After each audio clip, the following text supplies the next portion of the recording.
ማን ቅሌቱን ተከናንቦ ማን ይቀራል? ተቀበል። ፎጣ ገላችንን ታጥበን ገላችንን ንጹህ ከሆነ በኋላ ውሃውን ከላያችን ላይ የምናደርቅበት ነገር ነው አይደለ? ንጹህ ከሆነ ታዲያ ለምን ፎጣ ይቆሽሻል? መልሳችሁን ኮመንት ላይ አስቀምጡልኝ። እኔ ወደ ጉዳይ ልግባ። እንደ ማንኛውም የሰው ልጅ ድግስ ተጠርቼ ልቀላውጥ እሄዳለሁ። ዛሬ የተቀመጥኩት ታዳጊዎች መሀል ነው። በቃ እነዚህ እድሜያቸው 6 5 የሚገመቱ ታዳጊዎች የሚጠይቁት ጥያቄ ከየት ነው የሚመጣላችሁ? እንዴት ነው ማሽናችሁ እንደዚህ አይነት ነገር የሚያገናዝበው? እኔ ተጨነቅኩኝ። ነፍሴ የተጨነቀባት። በቃ ልጅቱ አረ ልብላ ብትይኝ እላታለሁ። ፎጣ ለምንድን ነው የሚቆሽሸው? እኔ ምን አውቃለሁ?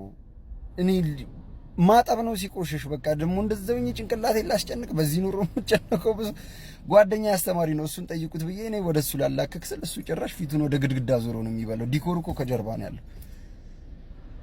ሁሉም ፈረንጆች አንድ አይነት ነው ከለራቸው። እኛ ለምንድን ነው ከለራችን የተለያየው?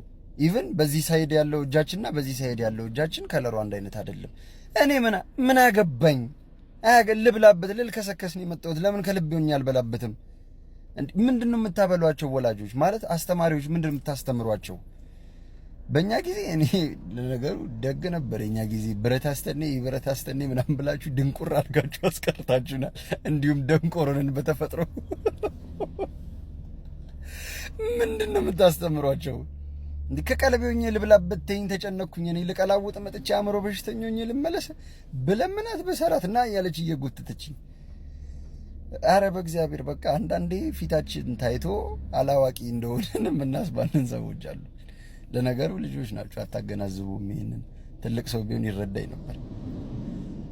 እንዲህ ተጨነኩ። ደጋሽ አለች እንዴ ላከችብን እስክል ድረስ እንዳንበላ ብዙ አንበላ በዚህ ጆዳችን ረቡጭጮች በእግዚአብሔር እና ደግሞ ተሸንፈን ራሱ አናቅም ስንላችሁ አተቡንም ለምን ትሉን? ለምን አይባልም።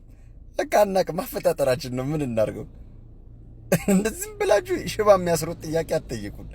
አናቅማ።